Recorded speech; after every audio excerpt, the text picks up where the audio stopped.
Like many of us, I've been horrified by what's happening in Palestine, and I thought I would share some of my research and work on this area from the past. I'm struggling with my capacity, so I think me reading this research and these experiences are one of the things I can do at the moment to do something about what's going on with the genocide of Palestinians. So I've been to West Bank of Palestine twice to conduct research of the experience of Bedouin Palestinian women of the military occupation. And the reason why I want to share this is, even though this is not Gaza, this is the West Bank, you can also see the terrifying situation people are living in the West Bank, as well as the awful situation in Gaza. And I think trying to think of what I can do, this is one thing that I can share to help educate people and inform them of what's happening there. Though please be aware that this research is about 10 years old now. The Jordan Valley lies on the western side of the River Jordan. The valley makes up of most of the West Bank and is directly controlled by the Israeli authorities, who have designated it Area C. This means that it is occupied by the Israeli army, the Israeli Defense Force, and all aspects of daily life of Palestinians are profoundly affected as a result.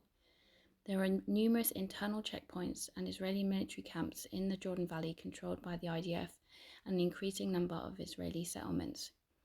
Now Palestinians are not permitted to live on or even visit about 70% of the land in the Jordan Valley. These areas are designated as military zones, state land, areas for settlements for new Israeli settlers, and even areas of outstanding natural beauty. The Jordan Valley is, with its resources, especially water, potently very fertile agriculturally. Thus, it would be a very important part of a future independent Palestinian state. The demolition of Palestinian homes is a very regular occurrence in the Jordan Valley. Some 160,000 Palestinians have been forced from their homes and have had their land confiscated during the occupation, and a further 90,000 Palestinians are estimated to be at risk of displacement. Some of the 15,000 Bedouins in the Jordan Valley have had their tents destroyed so many times that many of their traditional tent materials have been lost or destroyed, and they now use just plastic sheeting and scaffold bars. The movement of Palestinians is severely restricted by the internal checkpoints. Most Palestinians elsewhere are not free to visit the Jordan Valley. Curfews are also imposed, and arbitrary arrest and detention of Palestinians are regular occurrences. Water and electricity are cut off and only provided to Palestinians for perhaps an hour or so each day. Access to even basic education for Palestinians is also denied. Many generations of Palestinians have lived in the Jordan Valley. The very severity of the occupation condition has naturally led to deep resentment amongst many Palestinians. One expert has called the occupation, in quote, genocide in slow motion. Whilst there are numerous reports published about the Palestinian problem, in quotes, there seem few accounts of what life is like under Israeli occupation, and even fewer accounts of the lives of Palestinian women. The following pen pictures are based in interviews carried out in April 2012. The names of the women have been changed to protect them.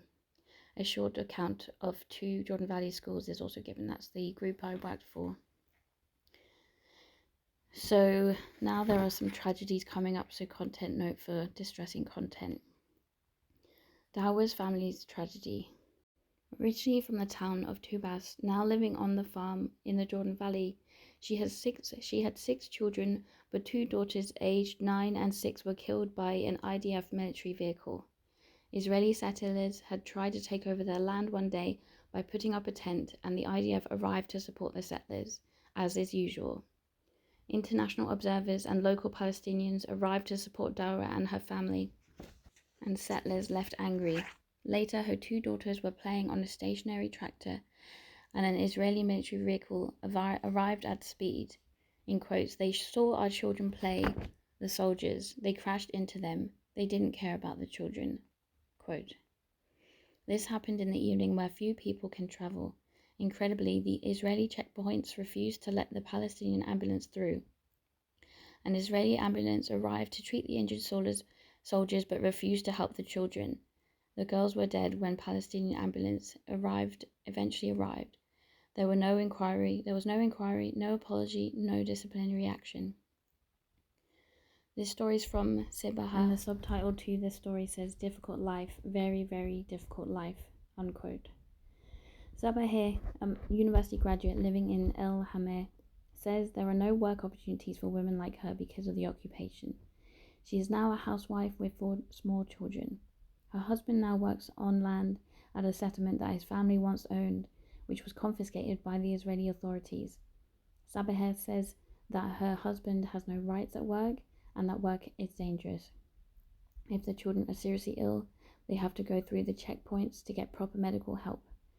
There are always delays at the checkpoints because they are Palestinians.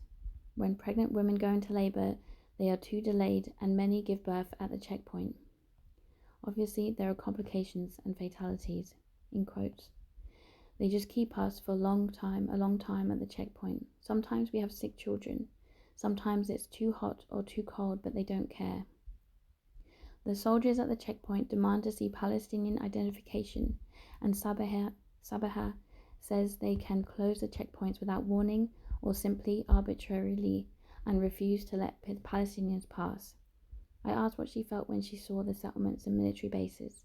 She said, quotes, "We do not feel secure here for me and my children." Sabaha and her neighbors have to pay for water from the Israeli Water Authority and supplies are erratic.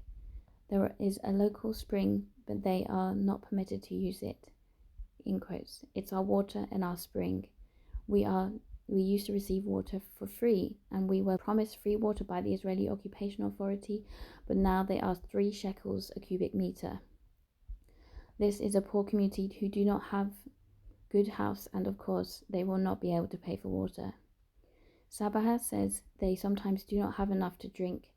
Education is basic and schools are open erratically, with teachers often being held up and even turned away at the checkpoints. She says, in quotes, "We need our own state. We live under military occupation. We don't want them to control us. We want to control ourselves. We want to be free."